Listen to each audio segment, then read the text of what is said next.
sandals packed, drives a sunbird sedan. She keeps the comfort zone close, but my favorite is all the white parts of a tan bikini. Land so teeny, write our names in the sand. Got a tattoo on her pumpkin, and her smile is really something. In a time that's certainly at hand, the white parts of a tan. The white parts of a tan.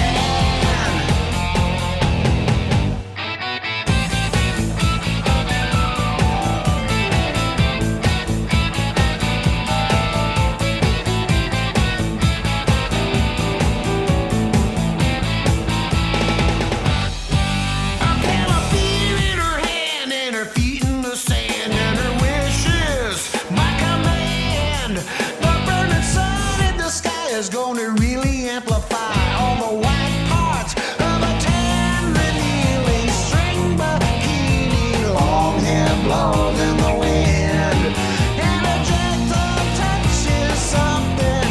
We're a natural conjunction in the sun with a beautiful plan. The white parts of a tan. The white parts of a tan.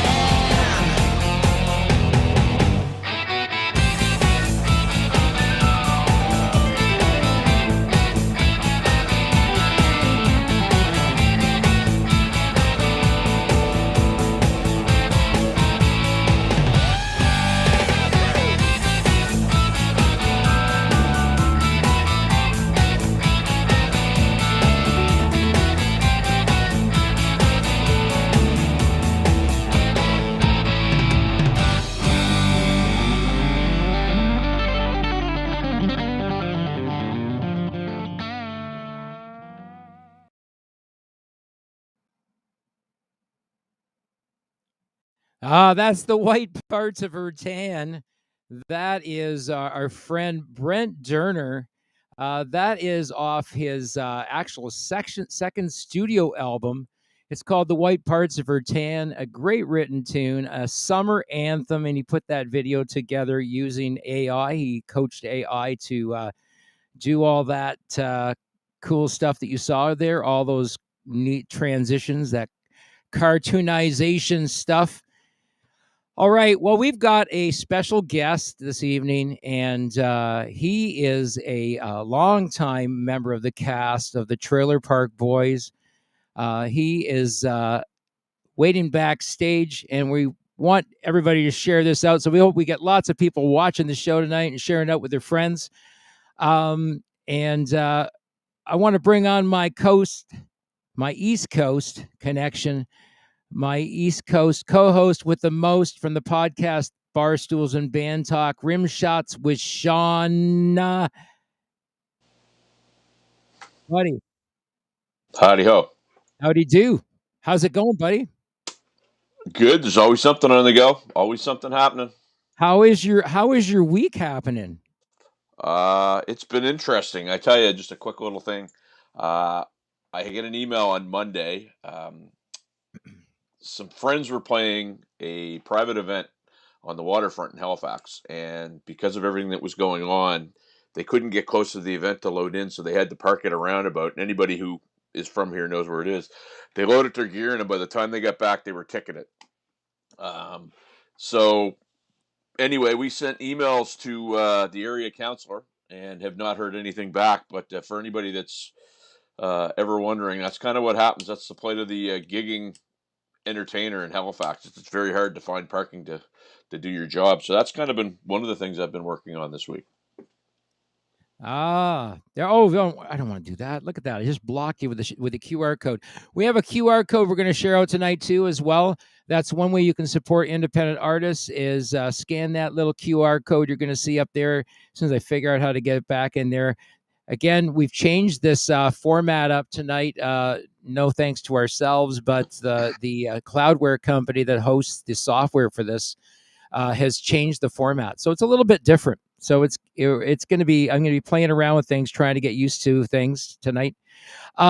We have a cool guest backstage tonight. And, the This guy's got a fairly lengthy resume, does a whole lot of interesting things. We're going to find out all those interesting things that Jacob does, and more. His role, how he got cast on the Trailer Park Boys in the first place, which is probably going to be my first question. So he can be preparing an answer for that one. That was a long time ago because he appears in the pilot of the series many, many, many moons ago. He'll tell us how long ago that was. We have none other than Jacob Rolfe on the show, AKA Jacob Collins. There he What's up? is. How's it going, boys? Fella, Can you give us a bam? Oh, you mean a bam? Yeah. there it is. That's a trademark, isn't it? Almost could be. It's definitely Jacob's most well-known tagline. If you did like food commercials for that, bam, like people would dig that, I think.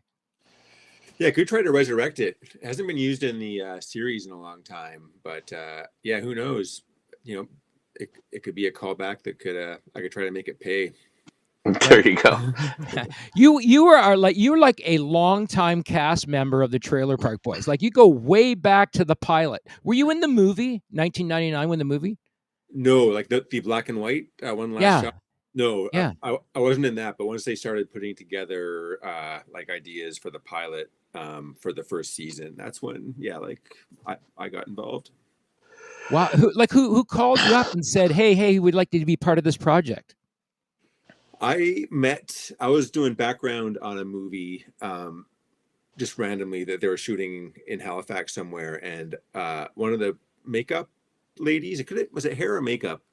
Anyway, it was Mike Clattenburg's wife, Clattenburg, the original writer and director of the show, and just so she knew they were looking for people to cast for small roles in the first season, and thought I had a certain sketchy look, and so it was just like right place at the right time. Like totally random.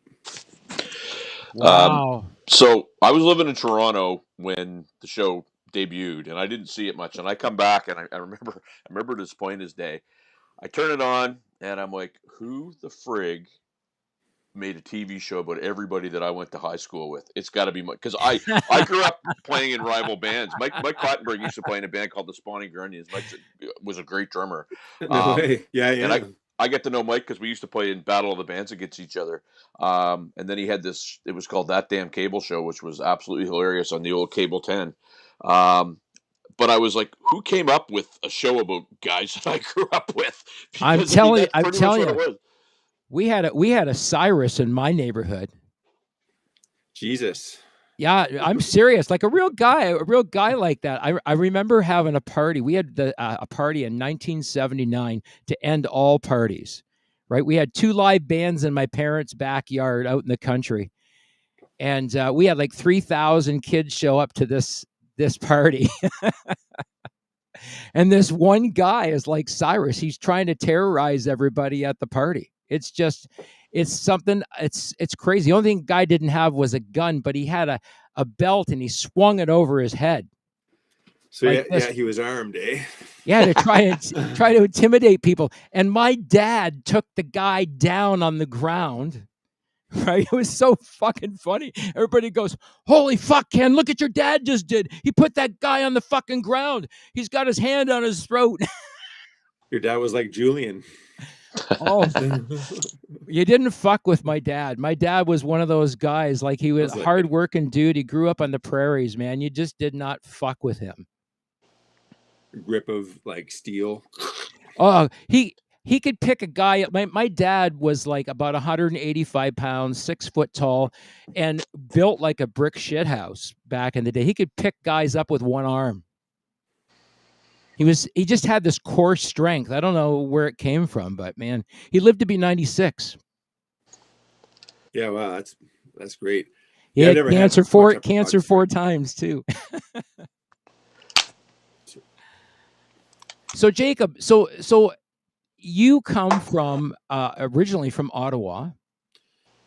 Sort of. I grew up in Ottawa. I was born in Halifax, but then grew up in Ottawa and did all my schooling there up until university, and then I left in my late teens, and ended up in Nova Scotia. and then moved to Nova Scotia first, and then back to Ontario after like a few years, and then then to Newfoundland, then back to Ontario, and then back out to Nova Scotia again about 7 years ago, where I still am now, down on the south shore of Nova Scotia. So what was the draw to go to Nova Scotia? I was sort of homeless at the time. Like I had roommates, and I was like sort of like living on couches in Toronto, sort of, and wanted a place to live. And then I was coming out here for Trailer Park Boys every summer, and so just figured it would be convenient to like have a place out here. And then like also for like tax purposes, like in film stuff, it was sort of beneficial to be a Nova Scotia resident. And then it's also like really beautiful out here. Have you ever been to Nova Scotia? Well, I know Sean, you have. You're never I'm been. here. never been. Can I stay at your place if I ride my motorcycle out there? Sure. Yeah. Coming up for a visit. Oh fuck, I would love that. That'd be fun. Yeah, like lots of ocean, like nice cool temperatures, which is good for at least the like the hot parts of the summer, like it is now. There's a heat wave right now in Ontario, or parts of Ontario. It was like 20 degrees here today, like nice and. Well, you were right on the ocean, and he just so you know, Ken, he's in an area where they've got a beautiful resort called White Point, and golf course. Okay. It's right on the ocean. World renowned. So, you mentioned something there, Jacob, about tax purposes, and I'd love to give because I have a lot of friends that are in the film industry, and we all know what happened with the, not to get government-y, but the McNeil government cuts the film tax, and you see a bunch of people that worked here going elsewhere, and it's starting to trickle back in. But I'd love to get your impressions on that. Did it affect what you were doing at the time? Because I know a lot of people it did. Yeah, I don't work on anything sort of other than Trailer Park Boys. I do a little background work here and there, although I haven't done that in the past bunch of years. So no, with Trailer Park Boys being my only job, it didn't affect sort of them hiring me. But for sure, there were many fewer productions, so a lot of people would have a lot less work here. And as you're saying, go to other markets like Ontario trying to find work. You went through various transitions in your character over the years in the Trailer Park Boys, to the point where you actually became Ricky's fall guy. Yeah. I graduated to jail cover. The show, I mean, there's so many aspects of that show that make me, laugh. The fact that you can tell that like how far you guys go way off script, right? Oh yeah, often like there are scripts written, but then they do it goes off script all the time for various reasons. Like sometimes just to try stuff out, sort of fucking around, see what's fun, what's funny, or what might work better, or if things earlier in the script got changed, or they have to account for something being or not being on screen, they might have to change the script for those kind of reasons as well. But the boys do a lot of improvisation on set. I mean, how many years ago was that you came on the Trailer Park Boys? I think it started in the year 2000, shooting in 99 and then broadcast in 2000. So that's almost a quarter of a century. Yeah. 25 years. Kind of sobering, isn't it? That's a real legacy. And also, here's an interesting thing. So, you guys are all 25 years older than when that show started, right? Which puts you guys as middle-aged guys now. But here's an interesting thing. My son, who is 25, is a devout Trailer Park. I mean, he is devout to the point, him and all of his friends, right? These guys are all millennials. So you've got the millennial group right now. Yeah. Like when I meet fans, out there in the world, a lot of them are young, 20s. Not just people who started watching it back in the day. Yeah. You're on this show tonight because of my son. All right, on. He met Nice. you at Lumberjack Pizza. Oh, cool. Oh, that's right. I vaguely remember. And asked me Big, if I tall, burly could show. guy. Yeah. Soft Yeah. spoken, really nice kid. Yeah. Awesome. What's his name? Jack. Jack. Right on. What's up, Jack? Yeah. Yeah, they were feeding me some pretty good weed at Lumberjack Pizza. So it's a little bit of a blur, as well as good pizza. Well, what are you smoking tonight? Gosh, that last little baggie was, I think, like flower number 6 from a judge pack that I have for the John Cook Memorial Cannabis Cup here in Nova Scotia. Now, is that an indica or a sativa? Is it like a hybrid or what? So they don't tell you that. Like all you get is like a number, like F number 6 or whatever. Flower number Right. 6. So like there's flowers, concentrates, edibles, and some topicals in the Right. in the kit. So I don't know what it was. I do feel pretty high. I grow about I grow about anywhere from 5 to 6 pounds a year. Oh wow! And Fair amount of weed. this is what I was smoking tonight is blueberry kush, and it's a hybrid. So it's not yeah, it's blue. It's a blue paper. It's actually bubblegum flavored. And then add that to a blueberry kush weed. It's all about the flavor too, right? A lot of flavor, it sounds like. Yeah, and when I these buds in these plants, when I took pictures of the crystal last when I grew them, they have a purpley blue hue to them. Yeah, I really like the purple buds. Often admire it when the buds got nice, like purple. Well, if I come out for a visit, I'll bring you some. Yeah. Please do. Because Lord knows we can't find any weed in Nova Scotia. I'll just bring you the legal amount. There you go. Right.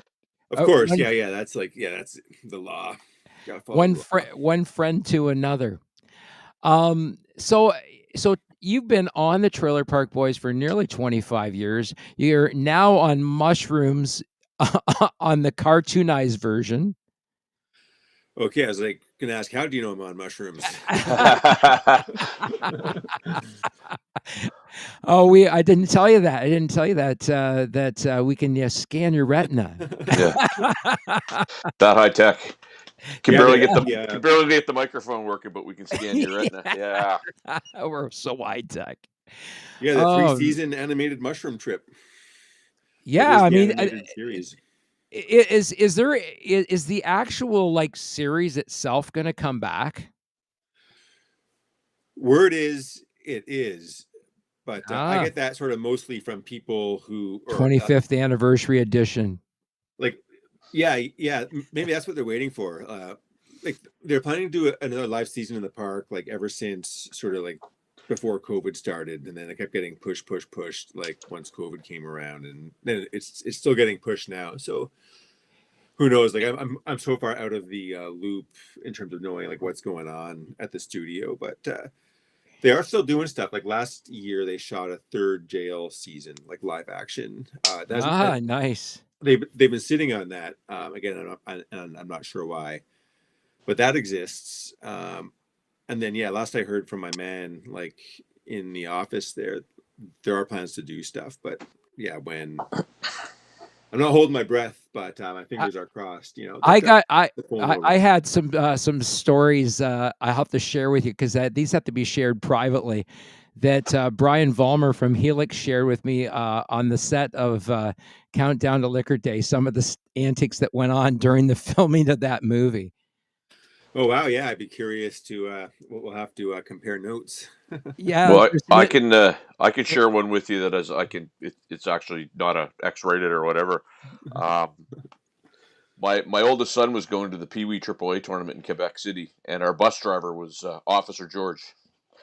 Oh no way! Yeah. And so we go up there, and I was hanging out with him, and so the first game we play is a team from Los Angeles that had a bunch of actors' kids, and Kurt Russell and Goldie Hawn's kid was on the team. And anyway, no way. I'm sitting there with George. We're down 7-0. We get a 5-on-3 power play. Our defenseman goes to pass the other defenseman. This kid goes right up the middle on the LA Selects, goes up and scores a 5-on-3 shorthanded goal. And it was Kyler Yakamoto was the kid who ended up playing for Edmonton. And George looks at me, he goes, "Yeah, when kid scores 5-on-3 shorthanded and his last name's Yakamoto, you're not having a very good day." George is like that the whole time, man. He drives part-time, and he's one of the great. They love him downtown Halifax because he's got all the good stories and stuff like that of what you would know having lived here, Jacob, that a lot of folklore in Halifax and cool stuff like that. So Yeah. He mentioned that he was a bus driver, or like I knew that from talking to him on set, and dry sense of humor. That's crazy. He was your driver in Quebec. Yeah, he was great, and he George fucking Green. That's right. It was but the funny thing is, Ken, I mean, like, so what happens down here is you hate to say you almost take them for granted, but you do see them around quite a bit, and everybody's really good in public when you see them. So I just saw Rob, actually. There was a battle of the bands a few months ago, and one of the kids in the band was the father was friends with Rob or something. He was out with, I mean, tell me they're not going to win. There he is with the T-shirt of the name of the band, and he's cheering them on. They ended up winning, right? So, but all kinds of fun stuff like that, and they're great ambassadors for the city, no question. Yeah, it's a small city, Halifax, really, and like they've got restaurants and stuff, bars in town that they spend time at, from time to time. I hardly ever make it to Halifax. I thought I would more when I moved back to Nova Scotia. Like I'm about 2 hours away, a little less, perhaps.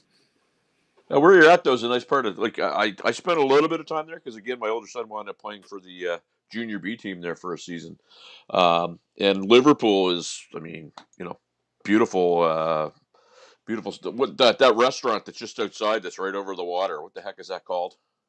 Down by White's Beach. I don't know. Not the White Point restaurant. You had mentioned White Point. No. Doors.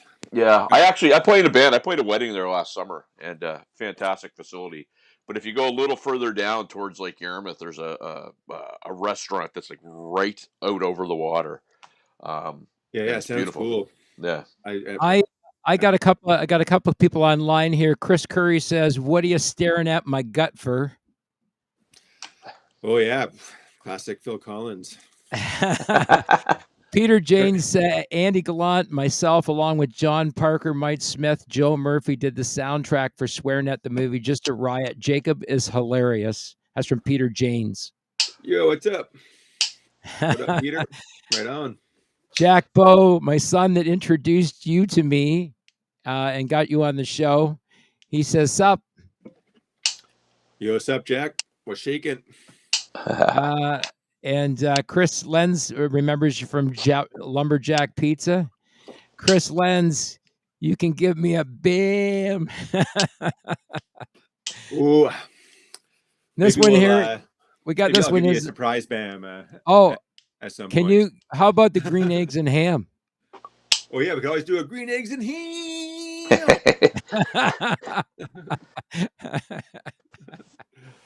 Oh, always peanut butter and jam. Oh man, some great comments here tonight. People liking the show, that they think it's funny and entertaining, so that's a great thing. Once again, our special guest is Jacob Rolfe, AKA Jacob Collins from the Trailer Park Boys. And you just came off tour, right? You were on tour. You did the Unterrible tour. Yeah, I had a little. I call it a tour. It's pretty modest, but I had half a dozen meet and greets in different shops, like Lumberjack Pizza in St. Thomas being one of them. But I usually do them at dispensaries, either on First Nations or wherever. It's a good sort of complimentary match. So I set up my table and sell my art and other sort of trinkets I have, and try to hope there's some Trailer Park Boys fans in the area, come out and say hi, buy some weed, maybe buy a print off me, and take a selfie or something if they want to. But yeah, it's I've just been sort of doing that since COVID started, to sort of hustle and make some more money, since there's been no acting zero Trailer Park Boys cash. in those days, and sort of similar now, I guess. Like we'll see how this year pans out. But yeah, like I'm not very good at touring yet, and like I don't have it dialed in. But I've been doing it like every year, once or twice, like in the spring and in the fall. Right. You like I said, you made it all the way from a sort of a happenstance character, because your first meeting with Rob Wells is in a variety store, right? You're a Right? cashier. Yeah. Yeah. Like a convenience store. Yeah. And you like think you're being robbed, but he's not trying to rob you. Or like like I'm worried he's gonna hassle me or something like that, and just like super uptight. I think that there was a history there already. Really? I think so. Yeah. Oh no. I guess maybe I say you're Ricky, right? Because he just got out of jail, so I'm nervous about his reputation. So maybe I'm just freaking out a bit. And then Cyrus is there too, giving me a hard time. So it was a bad day for Jacob, the So guy Jacob was behind the counter. You were a little on edge. It was, but it didn't help when he puts the gun on the counter and the gun accidentally goes off in true Ricky fuck up fashion. Did that happen in the in season 1, episode 1? I'm sure it was in the pilot. It does sound like definitely a Ricky thing that would happen, but I don't know if that happened in that scene with me. But you could be right. Because he reaches over the counter and grabs you and pulls you up after. He goes, "Come on, stop doing whatever you were doing." Because you crouched. Might have been a the different counter. scene where he robs me, where I'm working in some other place. But yeah, maybe some if there's any fans watching, they might know it better than me. I really got to watch the whole series over again. You probably forget stuff. I mean, it's like anything. Like if somebody asks you, "Hey, man, you remember that gig that you?" I had somebody ask me about a gig that I played like 10 years ago, and I don't even remember being in the club. So I mean, Trinity pulled the gun. It's got to be tough to do. So my son Jack just stuck his head in the studio and he says Trinity pulled the gun on him. It was Trinity that grabbed the gun. There's been many guns pulled. When Ricky's around, a gun always gets pulled, doesn't it? Yeah, I'm pretty sure he's pulled guns on me when I've been in working in different jobs, but yeah, I'm weak on the details. I'm sorry to say. There's my man Landon's there's some fandom pages out there for you guys, and you were talking about.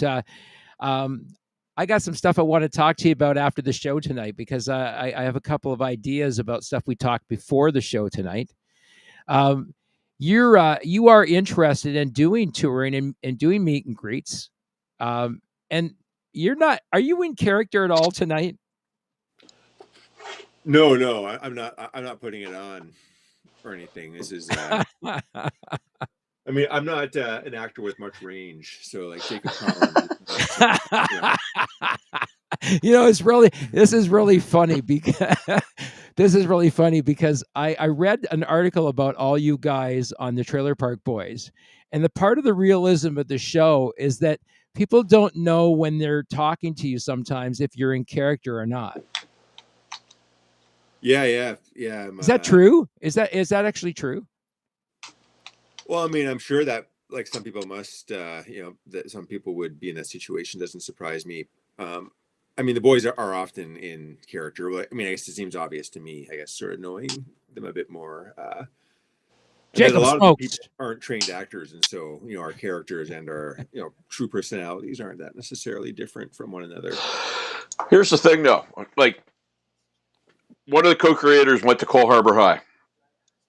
2 of the main characters went to Cole Harbour High. I went to Prince Andrew High in Dartmouth, but it was kind of the Habs and Leafs, right? You would go to Cole Harbour to get in fights and have house parties and all that stuff. So really, what you guys do is kind of an offshoot of that. Like when I said earlier about a show about people that I grew up with, like it was literally people that I grew up with, and it's so funny because it's really I get the sense sometimes they're not acting, or they're just maybe drawing on experiences when they were growing up and bringing them into the characters. We've got the chat room open as well tonight. So if you have a question for Jacob and you want to ask that question live, put it in the chat room right now because I've seen a whole bunch of messages go past me here. Somebody said it was Trinity pulled a gun on you. It was a young Trinity, a very young Trinity. She was like toddler age Trinity. Pull the gun on me. Yeah. Yeah, wow. That's I'll have to bring that up with her. The counseling. Season 1, episode 1, somebody says. Cyrus is in that scene. Someone said. Oh yeah, that's my man Landon in up in Sudbury. What's up, Landon? So here's a question that comes from Peter Janes. He says, inside news has it that Jonathan Torrens literally cracks everyone up on the set. Can you confirm? Yes, I can confirm that. yeah, he's a real that dude's not built like normal, like most people. He's super witty, always like shooting off puns and cracking jokes, I guess. Super quick, which is, I guess, part of what makes comedians and funny people good at their jobs. But yeah, it's like impressive to see. So what we see right now, you seem like one really fucking laid back dude. Is that the way you are? Is that you? I'd say I'm pretty laid back. I am also dealing with this judge's kit right now, and I had an edible. That'll do it. Yeah. And none of the edibles have any potency on them indicated, so it's good. I'm like I feel perfect actually, but maybe a little more laid back than normal. But yeah. I mean, I'm a chill dude, and I've been I've learned a few things in my life. Right. Some I haven't learned, but I've learned how to like. Have you ever ate like edibles to the point where you like greened out? Yeah. Someone sent me a 500 milligram edible, oh God, and that was too much. Did it make you sick? Like not physically, like I didn't throw up, kind of sick, right. But I was zonked. I was like drunk, like sort of stumbling, like I couldn't like stand upright. And then I was sort of hung over for a couple of days afterwards. The first day was like kind of especially like a drag, like weird, like just burnt out, but not in the normal sort of weed way, and not in a pleasant way at all. Too much weed. Too much of a good thing is always a good thing. I mean, there's always that balance be right. Yeah, that's an important lesson in life. It's I feel like I got to learn over and over again, but anything is there's a point where it's too much, basically. Yeah, my grandfather used to say everything in moderation, anything in excess is not good for you. I believe that is good sound. Yeah, good sound advice. Good saying. Yeah. Jacob, can you put up your right hand for me? Point straight up. Oh, your left hand. Sorry. Point straight up with your left hand. There's the tip jar, everybody. Right up above Jacob's finger. Stage. Is that stage right? You can That's right. That if you like and help out what we do here for independent artists. Telling Jacob a little bit before the show what we do and how we support independent art. Part of having him on the show is we want to support artists like himself, who spent a great deal of his life entertaining you folks via the Trailer Park Boys. He's given 25 years of his life to that project, and that's been pretty much a sole project for him all those years. And so, here's a great opportunity for you guys to show your appreciation for a guy like Jacob. You do different things. You sell prints and stuff like that too, right? Yeah, my day job, I'm an illustrator and a screen printer. And so I make art, sort of like psychedelic illustrations. And like sell my stuff. Where can people find your art, Jacob? Like online on my website is a good place. Just bam.ca is a hyperlink to my website, BAAM.ca. And then I do like art sales and stuff like that sometimes. So I'm going to be at Privateer Days in Liverpool, Nova Scotia next weekend, like the weekend after this coming one, and a few things around Nova Scotia this summer. You got to get down to Wharf Rats, man. It's all your stuff down there. I was there last year. And Yeah. Is that I'll it be right back this there? year. Is that correct? Bam.ca is look Beach, down the yep, screen. yep, that's right. Yep, that's it. Okay, so we've Yeah, got check it there. out. We put it in the chat there. You guys can click on that. That'll take you to Jacob's website. Take a look at those prints, and who knows? I mean, maybe you could arrange, a meet and greet in your town. I can think of a couple of places where we could have Jacob do meet and greets and sell his art, and so maybe we'll be talking about that down the road because we like to support what artists do. You've given people a great deal of pleasure. My son loves the Trailer Park Boys, by the way. Right on. He really likes your character. And when he found out you were coming to town, he's like, Dad, you got to get him on the show. You got to get him on the show. So, yeah. Right on. So Wicked. Well, yeah, well done. and he helped me with my research. Hopefully, I'm asking some insightful questions that people don't know about you. You've done things as a bit actor as well. Not really. I've done like sort of like background stuff. Like I was an extra on a bunch of movies. When I was living in Toronto and near Toronto in the early 2000s, I would do background work because it was a good easy way, at least sometimes, like a usually easy way to make a couple $100, or if you're lucky, like and got overtime, like a good day's work. Wow, that's cool. So yeah, I've done like other acting work with like speaking roles, other than Trailer Park Boys. I'm really surprised that someone hasn't picked you up along the way and gone, we really like this guy. We'd like to put him in a movie.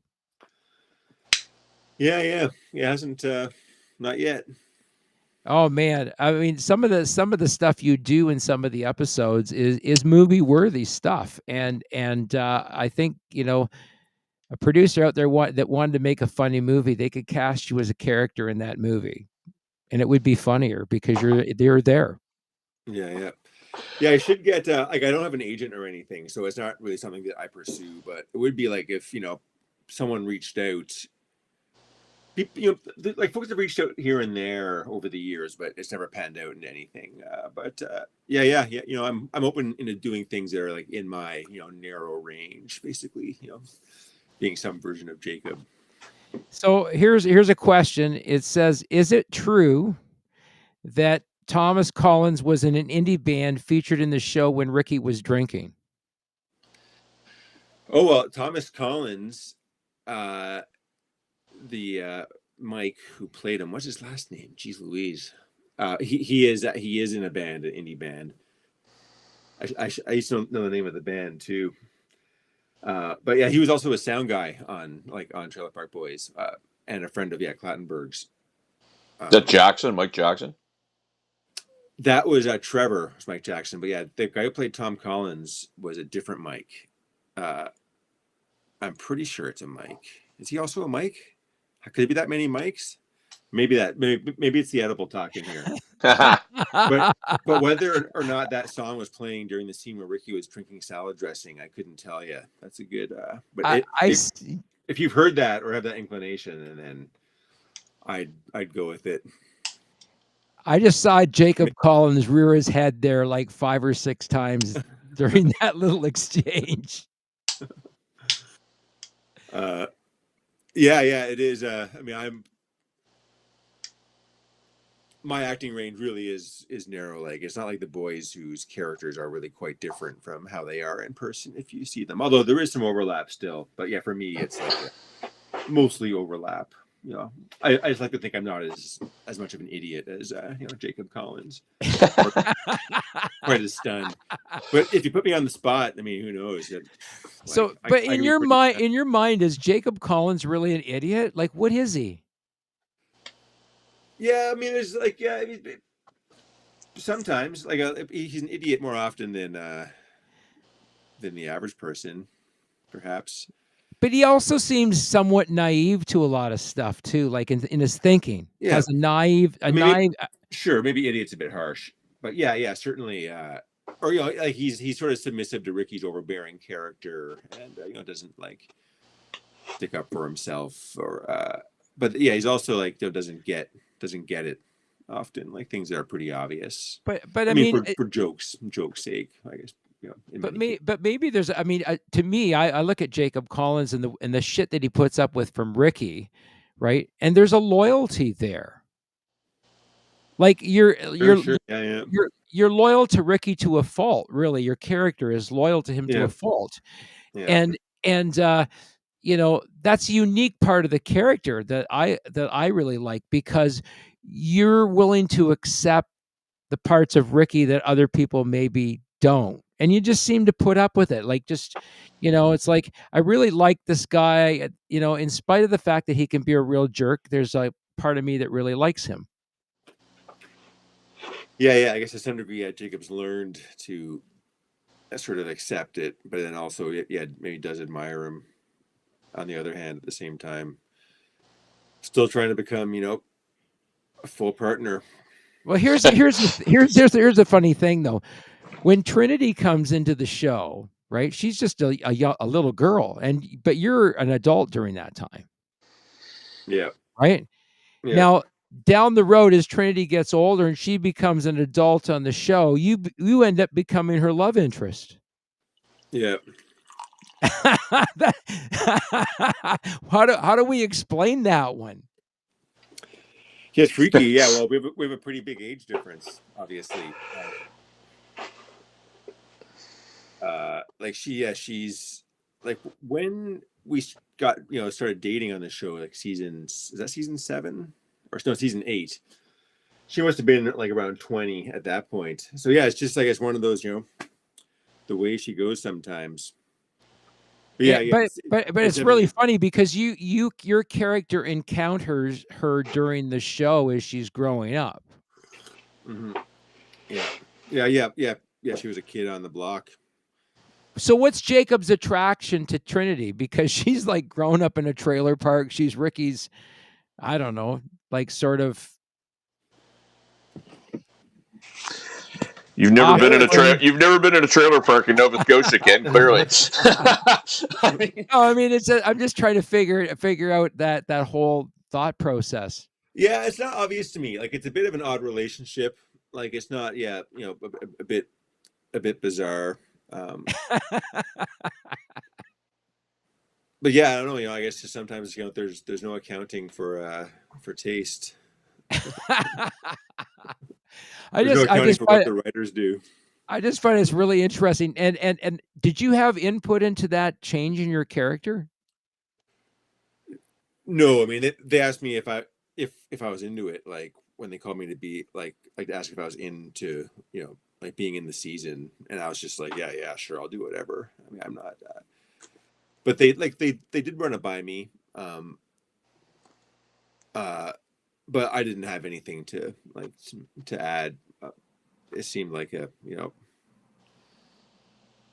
it seemed like a realistic enough scenario, and I think like they're thinking of having someone else. I think like I'd heard they were thinking about having Trevor. Like when Corey came back in season 8, they had asked Trevor to come back as well, Mike Jackson, and I think he was maybe going to be Trinity's husband, but then he didn't come back, and you know, I may not have been the first choice for the writers. But You stepped up.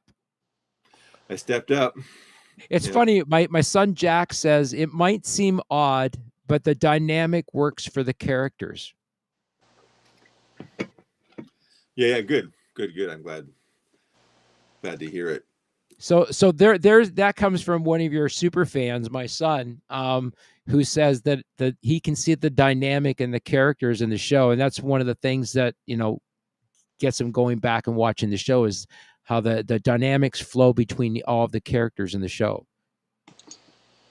Yeah. That is such a huge part of it. So you guys basically have a plot for the show, but you don't actually have set scripts. Oh yeah. There's set scripts when they start, and you know, things might veer off from the scripts, like once you get to that point in the season that you're shooting, like a later episode, depending on what was shot earlier. But it is all scripted out, and they usually go through it sort of by the script at least once, and then start playing around with other takes, other ideas. Often do just one take to be as sort of crazy as possible. See if anything. Are you allowed to go off script though? Yep. I tend to sort of stick to the script. I'm not like a strong improviser, but like if the words how they're written don't feel right, yeah, like they're always like fine if I get the same idea across, just saying it how I would normally say it. Right. Or I if mean, there was something that they wanted me to stick to the script, they would let me know. and if you're Rob Wells, you can just make up a word. Oh yeah. It's like sometimes he'll do like a different Rickyism in every take of the same scene. Like they just seem to come forth from Rob Wells's mind. Scary place. A Rickyism. It's really, really funny how those characters all interact and where those characters have gone over time.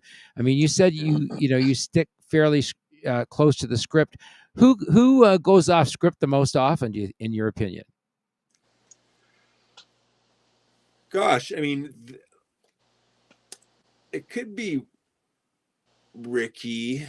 I don't know. Like the main boys would improvise the most, and then along with John Dunsworth, Mr. Leahy. Oh man, that was a big loss for the show, right? Oh yeah, huge. Yeah, he was such a key pillar in the dynamic of the of Sunnyvale. Like the Jim Leahy was like Sunnyvale. He was like Sunnyvale. Yeah. He was everything that was right and everything that was wrong with Sunnyvale. Well, it's interesting, right? Because sometimes people talk about actors and they talk about things and you go, come on, whatever. It's like people blowing actors up in their talents and stuff. And I was playing an auction and he was at it and he was the auctioneer and he did not only Mr. Leahy, but a bunch of different characters. And I was like, this guy is actually every bit what people say he is. He was, and I'm no judge of acting per se, but I mean, I was just blown away how he started out as Mr. Leahy and went through all these characters, and it was very impressive. Can you read that? Can you read that on the screen, Jacob? Oh, candy cane tarantula slut is my favorite made-up word. Okay, so give us that made-up word in your best Ricky imitation. Gosh, is that a Ricky Candy imitation? cane tarantula slut. I don't know who is that quote from. It sounds more like a Randy cuss word. Jack said it's a Ricky word. Oh, it is, eh? Candy cane tarantula slut. That's a good one. Jack, you're gonna have to tell Jacob what episode that's from, because I'm sure you'll have it right down to the episode. I am gonna start rewatching the show. Maybe I'll even watch one tonight. I'll have to re-sign up to Netflix. I might have a free month by now. It's been a while. I think Ken, you got to get him a video game or something. He's clearly watching way too much Trailer Park Boys. Oh, I watch the Trailer Park Boys. I get the best of the Trailer Park Boys because every time my son finds a scene that he finds particularly amusing, he's always showing me. Right? Sure. Yeah. And then that usually ends up leading to me sitting down and smoking a joint and watching a Trailer Park Boys episode. It does have a way of drawing you in. That's one of its charms. It's time well wasted, man, watching the Trailer Park Boys. Yeah. But yeah, Leahy or Dunsworth is one of those actors that can really like change his personality, which I sort of see as like a true acting, not just pretending, like, which is sort of more what I do, like but yeah, he's such a so talented and really gets into the character. Well, you know what, Jacob? Here's something that I heard many years ago. I'd love to get your take on it because, I mean, it's by and large a show of people that weren't quote unquote real actors. Like they kind of learned as they went. And I think that might have, pissed off some of the true blood actors, which I get. But I heard somebody say that worked in that business that John Dunsworth actually was the guy that gave the rest of them credibility because he was known as a real actor and did so much stuff. I'm wondering what you would think about that. That totally sounds plausible. Like I'd only moved to Halifax a year or two before Trailer Park Boys started. But yeah, but John worked at like he has been in the industry, but like I don't know what he had done exactly. Like I know he worked in casting when I first went there. Like that's how I got the background role where I was when Mike Clattenburg's wife Anne Marie, put me in touch with Mike. Right. Now, did you get to know Mike personally on a personal level? I mean, yeah, like to a fair degree. I mean, yeah, like he was super, friendly and warm on set. Like, I mean, like knowing I'd never been on set the first time I was there, he would like made me feel welcome and like, sat with him. Oh, the Trailer Park Boys, that was his original concept, Mike Clattenburg? Yeah, I believe so. I mean, the boys may have been key in it as well, like developing it, but yeah, Clattenburg seemed to be the brains behind it from what I understand, and like and he's a director and a producer, right? I think so. I'm not totally sure what even like producer necessarily means, but it can mean a lot of things. He was definitely director and writer and creator, but if you know Mike, and I, like I say, I grew up with him, and not to be a name dropper me, but especially the first few seasons was every bit Mike Clattenburg's humor. I mean, I kept saying it's got that Cole Harbor vibe, right? Because that's that's who I grew up with, and it's just guys that I knew from Cole Harbor that he built the show around, and it's brilliant. I heard it said that the show was like Mike Clattenburg's sort of private joke, or like many parts of it were him sort of like doing things for his own humor, like with the people he knew, and just like sort of private jokes for his own amusement, which were also funny and had wider appeal. But often, he'd be just cracking up big time behind the monitor. Now he was friends with Rob and JP, right? They went to school together. And so there was talk with them after the original movie came out about the series, right? Because it was originally pitched, and one of the networks turned it down, and then they went to Showcase and pitched it to Showcase, right? Yeah, I don't know. Yeah, that's lore beyond my my knowledge. Okay. Yeah, now I don't know if it's true or fact or fiction, but what I was reading was that originally the network they took it to turned it down, and I think it was I know it got turned down, and then they pitched it to Showcase, and that was when Showcase said, "Okay, we're going to pick it up, and we're going to commit to 13 episodes for the first season." That was what I don't know if that's lore. Yeah. I mean, that kind of thing happens. So yeah, seems like totally may have. Yeah, I mean, I've never heard that like before. I don't think.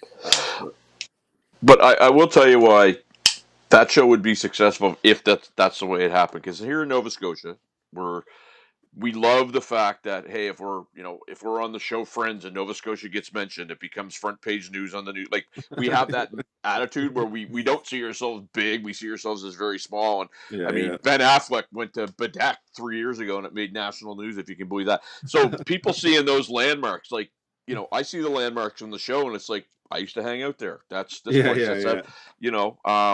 The episode where they were drug the ATM through the window with the car.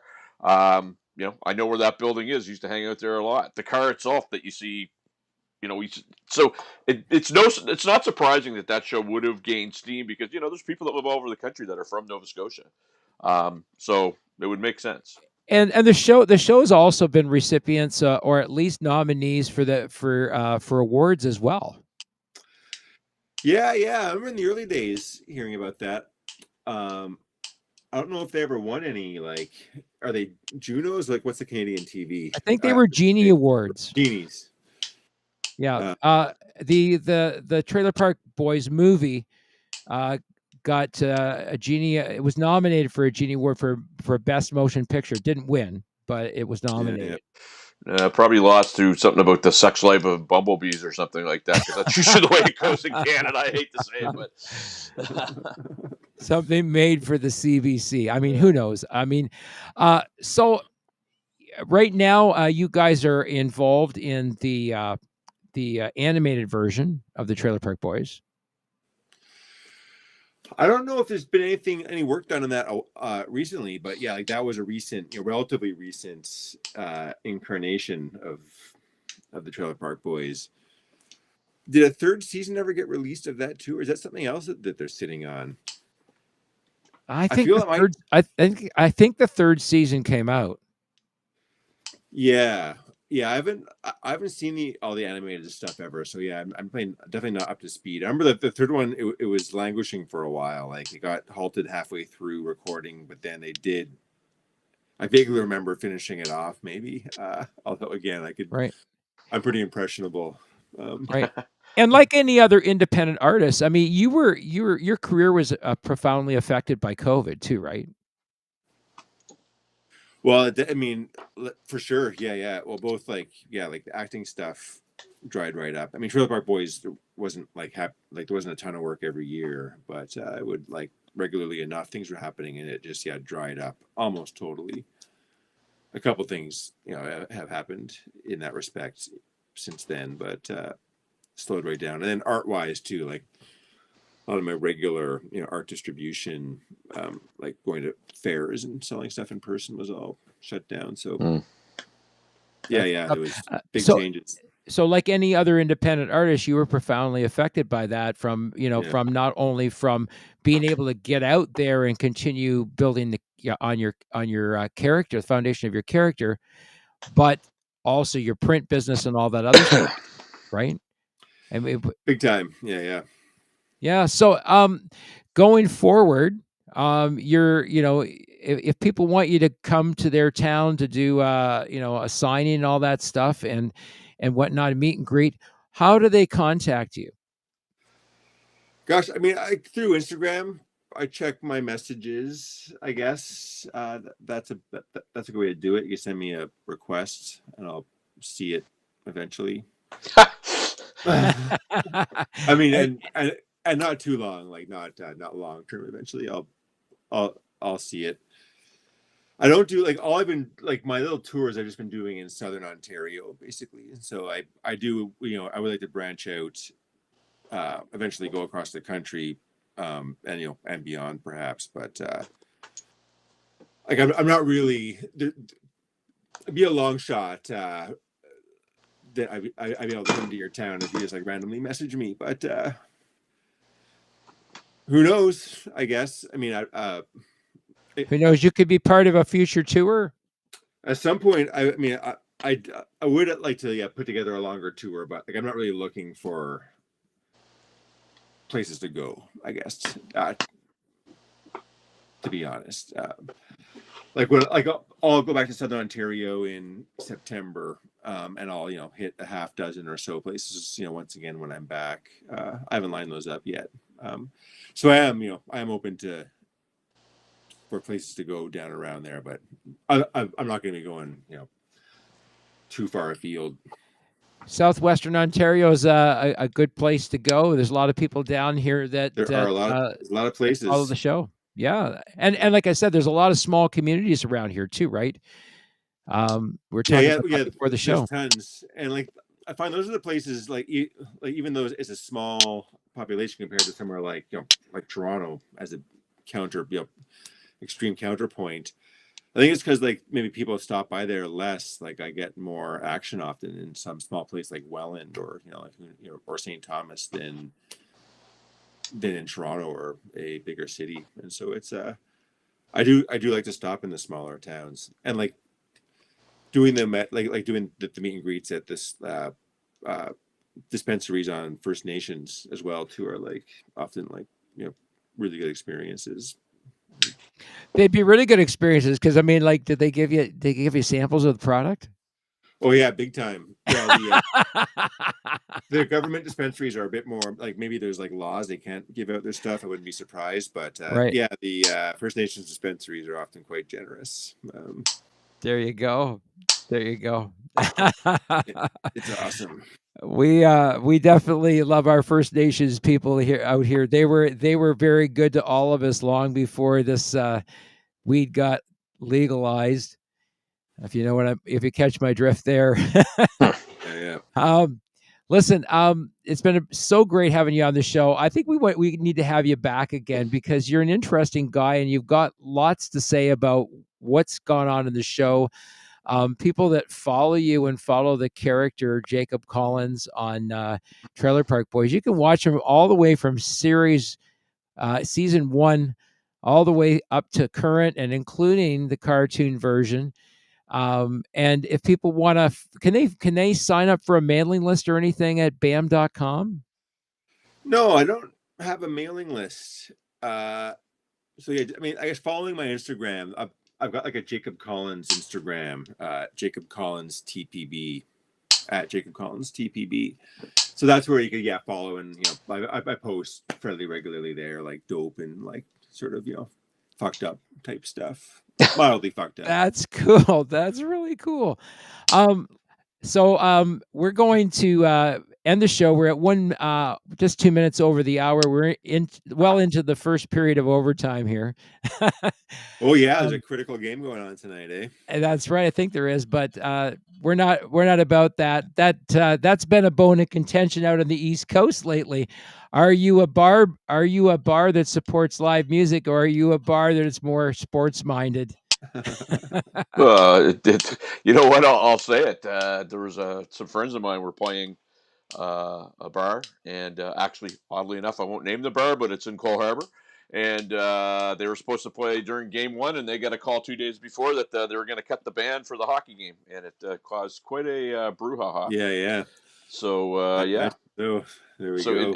It spawned a bunch of jokes for games 2 and 3 and 4. Where geez, we can have hockey and music at the same time. It was entertainment fodder for a while on social media as people were commenting about what happened. Somebody posted what happened on social media, and the whole post took on a life of its own. Well, there's a reason for that, though, and the reason is because different bar, same owner, did the same thing New Year's Eve this year to somebody, and so so there's a pattern there. There was a pattern, History. Yeah. Somebody needs to get tuned in, I guess. It's been a pleasure having you on the show, Jacob. We're gonna certainly would love to have you back down the road. And yeah, totally, man. I'm down. Yeah, that would be so cool. And I tell you what, I'm actually playing Warfarets this year, so if I get down through there, I will look you up and I will buy you a beer. Right on, man. Oh well, I'll see you there. I'll be vending. I'll be there with nice. the like I set up with the bong bus, like the Cannabis Accessories boys from Bridgewater. Nice. So yeah, I'll have my tent with art and stuff there. I'll look you up. We're playing the main stage on, I think it's Saturday night, which is going to be fun. So yeah, and Ken, you'd love that, man. 50 some odd thousand bikers, and none of them park at Tim Hortons. They all park everywhere else, so it's great. Our band is, interestingly enough, playing at. I play in a psychedelic sort of prog rock band. Right on. And we record and we release our music on the label as well. It's called Green Ink is the name of the band. And I'll check it out. We're actually performing live at this biker event. We're doing it 2 times a summer. They liked us so much last year. They're like, you guys got to come back and play the events this year because everybody wants you guys back. In fact, we'll pay you more than last year. So sweet. That's the way to do it. Must be a fun show too, playing at biker events. It's and most of these guys I ride with them, right? I'm an avid motorcyclist, so I ride with a lot of these guys. And the guy that hosts the event is actually my bike mechanic. So cool stuff. Oh, I see Lumberjack Pizza's in the house. What up, boys? Who? Lumberjack Pizza. Oh, nice. Can we get, before we sign off tonight, can we get Bam green eggs and ham? Well, that's a big one. I see some other messages here. I will not forget Northern Ontario. Definitely. I missed it just back in May when I was in Ontario, so I will make it up to the north this time. So yeah, worry not, folks. And thanks for tuning in, everybody. Bam! and green eggs and ham. Well, from our guest this evening, Jacob Rolfe, from my co-host Sean McKenna from the podcast Barstools and Band Talk Rim Shots with Sean. I am Kenny from Indie Tunes Records. That's me, and you are not.